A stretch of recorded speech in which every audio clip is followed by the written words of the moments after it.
सह्याद्रीच्या कुशीत वसलेलं, हिरवीगार झाडी आणि दाट धुक्यांनी वेढलेलं नागझरी नावाचं एक लहान शांत गाव. इथली घरे जुनाट दगडांनी बांधलेली होती आणि त्यांच्या खिडक्या नेहमीच बंद असायच्या, जणू काही बाहेरच्या जगापासून स्वतःला लपवत होत्या. नागझरीची शांतता फसवी होती. तिच्या आत एक भयावह रहस्य दडलेलं होतं. गावात एक अनामिक भीती कायम होती, ती म्हणजे जुनाट आरशांची भीती.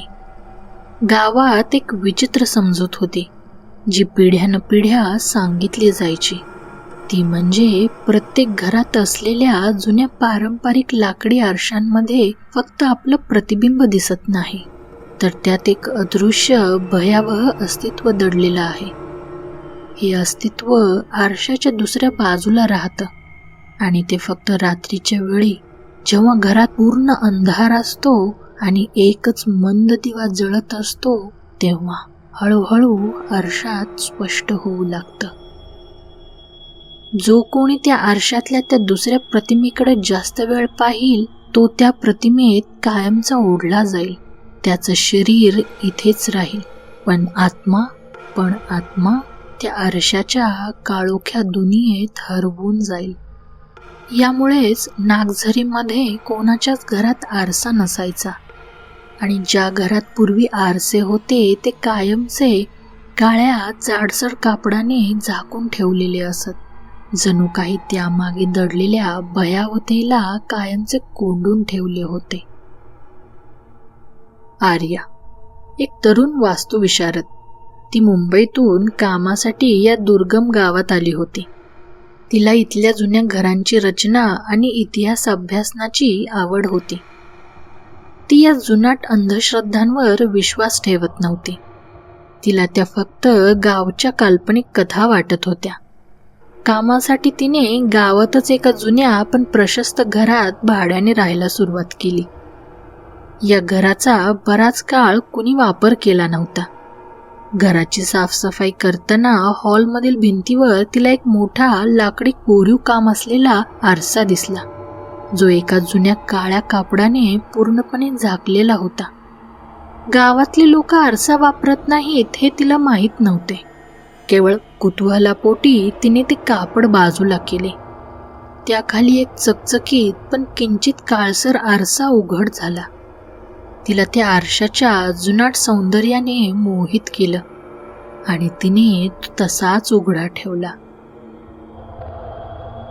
रात्री आर्य आपल्या कामात व्यस्त होती. बाहेर मिट्ट काळोख होता आणि विजेचा पुरवठा खंडित झाल्याने घरात फक्त एकच मेणबत्तीचा मंद दिवा जळत होता. आर्याने काम थांबवले आणि सहजच त्या मोठ्या आरशात पाहिले. सुरुवातीला तिला फक्त तिचेच प्रतिबिंब दिसले, पण जसा जसा वेळ जात होता तसं तसं तिला काहीतरी विचित्र जाणवू लागले. तिच्या प्रतिबिंबीच्या पाठी दूरवर काहीतरी अस्पष्ट, धुसर आकृत्या हलताना दिसल्या. सुरुवातीला तिला वाटले की तो मेणबत्तीच्या प्रकाशाचा खेळ असेल किंवा तिच्या डोळ्यांचा भास असेल, पण जसजसा अंधार अधिक गडद होत होता आणि मेणबत्तीचा प्रकाश मंद होत होता, तसतसं त्या आकृत्या अधिक स्पष्ट होत गेल्या. त्या आकृत्या माणसांसारख्या दिसत होत्या, पण त्यांचे अवयव विकृत होते, जणू काही त्या काचेतून बाहेर येण्याचा प्रयत्न करीत होत्या. त्यांचे चेहरे रिकामे आणि भयावह होते. त्या आकृत्या तिला बोलवण्याचा प्रयत्न करीत होत्या. त्यांच्या रिकाम्या डोळ्यात एक भयावह भुकेली आस दिसत होती. आर्याला आता भीती वाटायला लागली. तिच्या डोक्यात त्या जुन्या आख्यायिका फिरू लागल्या. तिला त्या आरशातून नजर हटवायची होती, पण त्या आरशाने तिला जणू जादू केल्यासारखे खेचून ठेवले होते. ती त्या प्रतिमांपासून नजर हटवू शकत नव्हती. तिला जाणवले की त्या प्रतिमा तिच्याकडेच पाहत होत्या, तिला बोलवण्याचा प्रयत्न करीत होत्या. त्यांचे लांब सडक हाडांचे हात त्या आरशातून बाहेर येऊन तिला स्पर्श करण्याचा प्रयत्न करीत होते, जणू काही तिला आपल्या दुनियेत खेचू इच्छित होते. आणि अचानक आरशातील तिच्या प्रतिबिंबाने एक मंद पण स्पष्ट आवाज काढला. आर्या, इथे ये, इथे शांतता आहे, आमच्या सोबत ये. तो आवाज तिच्याच सारखा होता, पण त्यात एक भयावह रिकामेपणा होता. आर्याच्या शरीरावर शहारे आले. तिला पळून जायचे होते, ओरडायचे होते, पण तिचे शरीर पूर्णपणे बधीर झाले होते. तिचे ओठ शिवले गेले होते.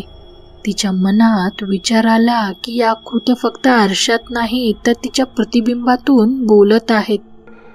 तिला आता त्या प्रतिबिंबामध्ये अनेक अनोळखी चेहरे दिसू लागले. हे अनोळखी चेहरे काही वर्षापूर्वी याच गावातून गूढरित्या बेपत्ता झाले होते. ते तिला हातवारे करून आत बोलवत होते. शेवटी आर्याने एक प्रचंड प्रयत्न करून आपली नजर त्या आरशातून हटवली. तिने जोरजोरात श्वास घेतला आणि धडपडत मागे सरकली. तिचे शरीर घामाने पूर्णपणे भिजले होते आणि तिचे हृदय वेगाने धडधडत होते. तिने पाहिले तर तिच्या डोळ्यांसमोर अजूनही ते भयावह चेहरे तरंगत होते. तिला जाणवले की तिचे शरीर इथे असले तरी तिचं मन आणि तिचा आत्मा त्या आरशातील काळोखाच्या दुनियेत ओढला जात होता. ती धावतच घरातून बाहेर पडली आणि गावच्या त्या सरपंचाच्या घरी गेली. त्याचा दरवाजा ठोठावला आणि घडलेला प्रकार त्यांना थरथरत्या आवाजात सांगितला.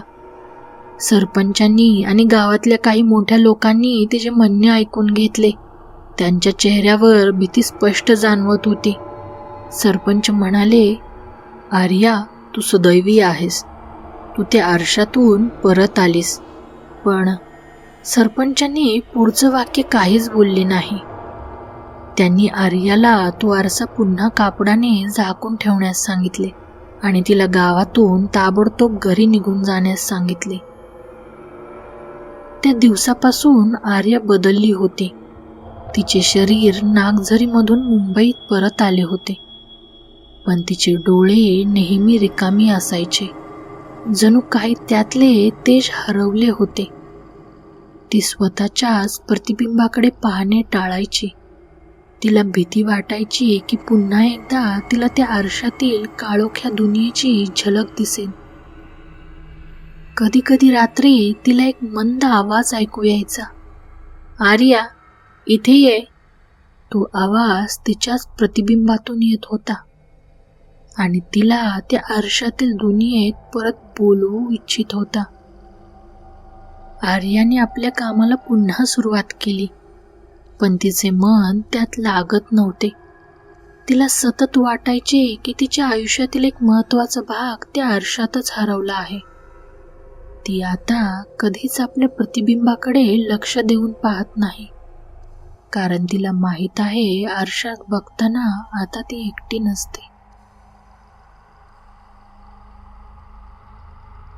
तर रसिक मित्रांनो, ही होती आपली आजची गूढ कथा. तुम्हाला ही कथा कशी वाटली हे कमेंट सेक्शन मध्ये नक्की सांगा. ही कथा आवडली असेल तर या व्हिडिओला लाईक आणि शेअर करा. चॅनलवर जर तुम्ही नवीन असाल तर आपल्या या चॅनलला सबस्क्राईब करायला विसरू नका. चला तर मग भेटूयात एका नवीन व्हिडिओमध्ये. तोपर्यंत काळजी घ्या आणि दिवा चालू ठेवा, कारण अंधारात कोणीतरी असतं. शुभरात्री.